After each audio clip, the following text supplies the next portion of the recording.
ಈಗ ಹಾಕೊಂಡಿದ್ರಿಗೆ ಅರ್ಥ ಆಗಿರುತ್ತೆ. ಶಾಸಕರು ಭಾಷಣದಲ್ಲಿ ಹೇಳ್ತಾ ಇದ್ರು, ನನ್ನನ್ನ ಕಾರ್ಯಕ್ರಮಗಳಿಗೆ ಕರೆಯಲ್ಲ ಅಂತಕ್ಕಂಥ ಅಧಿಕಾರಿಗಳು ಪ್ರೋಟೋಕಾಲ್ ಮಾಡಲ್ಲ ಅಂತಕ್ಕಂಥ ಮಾತನ್ನ ಹೇಳಿದ್ರು. ಇದನ್ನ ಬಹುಶಃ ಇದು ಅಪ್ರಸ್ತುತ ಅನ್ಕೊಂಡಿದ್ದೀನಿ ನಾನು. ಕಾರಣ ಏನಂತಂದರೆ, ನೀವು ಇನ್ವಿಟೇಷನ್ ನೋಡ್ಬೋದು. ನೀವು ಮೊನ್ನೆ ಒಂದು ಡೈರಿ ಇನಾಗ್ರೇಷನ್ ಆಯಿತು, ಅವರೇ ಚೀಫ್ ಗೆಸ್ಟು.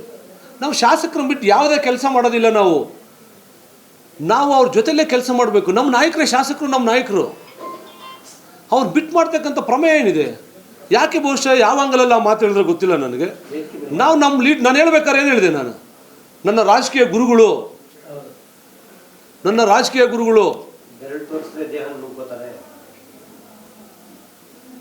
ಅಭಿವೃದ್ಧಿ ಅಧಿಕಾರರು,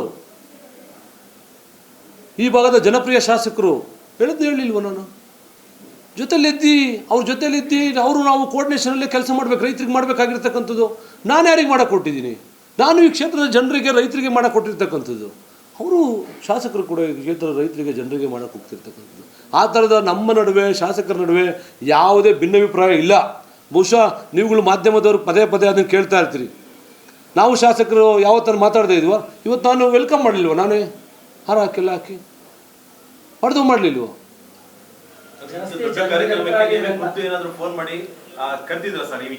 ಯಾವುದು ಅಂತ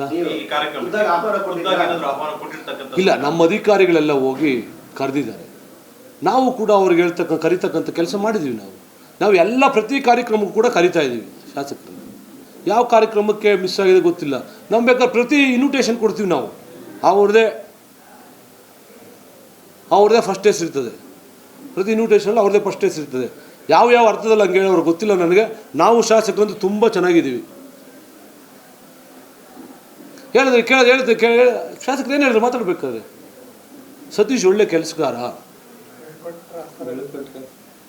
ತೋರಿಸಿದ್ರೆ ಕೆಲಸ ಮಾಡ್ಬೇಕಲ್ರಿ. ಜನರ ಕಷ್ಟ ಬಂದಾಗ ಸ್ಪಂದಿಸೋದು ನಮ್ಮ ಜವಾಬ್ದಾರಿ ಅಲ್ವಾ? ಜನ ಓಟಾಗಿ ಗೆಲ್ಲಿಸಿದ್ದಾರೆ, ಮಾಡ್ಬೇಕಲ್ವಾ?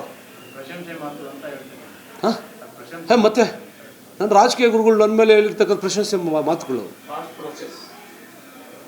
ಇವಾಗ ನಾನು ಮಾಡ್ತೀರಾ ಸರಿನಾ ತಪ್ಪ? ನೀವೇ ಹೇಳಿ. ಆಯಿತು, ಮಾಧ್ಯಮದವ್ರು ನೀವೇ ಹೇಳಿ.